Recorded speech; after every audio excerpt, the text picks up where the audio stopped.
and determination of the presence or absence of underlying disease.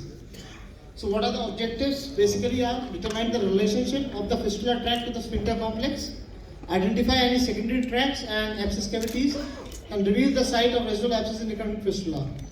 These are the principles of management. Kindly take a picture. All youngsters, kindly take the picture of this. This is very important for all youngsters. Obliteration of the internal opening is key to the success of the treatment in a fistula. There should be good local sepsis control. The part of the fistula tract that is outside the sphincter should be opened and drained. If less than 30% of the sphincter muscle length is enveloped by the fistula tract, it can be safely cut without fear of major incontinence. And if greater than 30% of the sphincter muscle length would be cut, it would be safer to use a seton. So biopsies should be performed. So what are the new techniques? Medexture, it's a fibrin glue, collagen plug, mucosal dermal advancement flap, waft, lift, phylac, slough, intropis. Again same thing. So what is fibrin glue? It's a mixture of fibrinogen, thrombin and a calcium ions. The plug must be rehydrated first. It is usually in a 0.9% normal saline solution for 3 to 5 minutes. It is inserted in the internal opening and then pulled through the tract until resistance is met.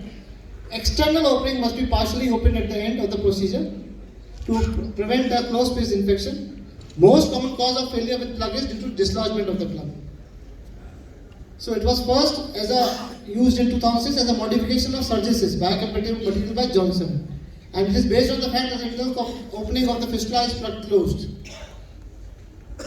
Then left, it is ligation of intersphincteric tract. It is based on closing the internal opening and removing the infected cryptogranulous tissue via the intersphincteric plane.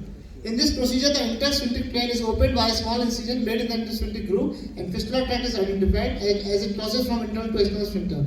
It is clearly divided and ligated with a suture. Then it disconnects the internal and external opening and allows for fibrosis of the tract without damage to the internal sphincter. So lift has become a great modification by using with laser or separately. Waft, again it is video assisted anal fistula treatment. It is developed by Monroe. Monroe was coming here recently 15 days back. Due to some unwanted circumstances, he couldn't come. And in this technique, the internal opening is visualized with the aid of a fistuloscope and tract is cauterized from within. There is a fistuloscope from Karl Stores which has electrode and endobrush and obturator. So it has a diagnostic phase and an operative phase. So diagnostic phase involves a localization of internal opening, and the operative phase helps to destroy the inside of an internal closure of internal opening. This is a new thing, OTSC, which is the over-the-scope clip proctology device. OTSC proctology device is a system of elastic nitinol alloying closure clip and is used to close the fistula tract from inside by placing the device on the internal opening of fistula. Prost et al. First applied the experience of GI endoscopy to the treatment of anal fistula by modifying the proctoclip in 2012. Another is FIPS. Even though fistulotomy is still the preferred technique for simple anal fistula treatment, high incontinence rate and keyhole deformity are the two main drawbacks. So Prakash et al. Proposed an immediate sphincter repair technique to improve fistulotomy, namely FIPS. Compared with the conventional fistulotomy, FIPS reduces the risk of post-operative keyhole deformity and fecal incontinence. Moreover, compared with the majority of sphincter, FIPS decrease the recurrence rate. Okay. Another is the photodynamic therapy. So I have got only 1 minute, so I will finish it fast. I have been told. So it has been treatment that combines light energy and photosensitizers to induce photooxidative effect to target the tissues. Another are perfect, tropes and takiya. Perfect is proximal superficial cauterization, emptying regularly fistula tracts and curettage of tracts for high complex anal fistulas. Tropes is procedure, transanal opening of intersphincteric space, and takiya is tunnel-like fistulotomy plus draining sit-on combined with incision of internal opening of anal fistula has been proposed. So tropes is transanal opening of intersphincteric space. It is most latest and most effective for complex fistula.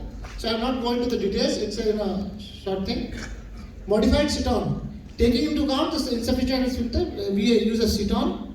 Now, some sit-on-based fistula therapy, you can see cutting sit-ons, non-cutting sit-ons. So we can use in cutting Penrose days, rubber-band sit-ons, polypropylene sit-ons, and non-cutting. There are many things. And the latest thing is this, which has been coming up in India also, tissue-engineered assisted sit-on therapy. And recently now the laser, which is a phylac, and DLPL, in which distal laser proximal ligation, we can do lift also. So as Dr Ankur has already explained it in detail. So it is called phylac CR, fistula laser closure, or LAFT, laser ablation of fistula tract. I am not going through details as Dr Ankur has said. Yeah, the DLPL, DCPS, DLPL, wall lift, proximal fistula tract, these are the combination for doing the fistula which you can do according to the cases. So thank you.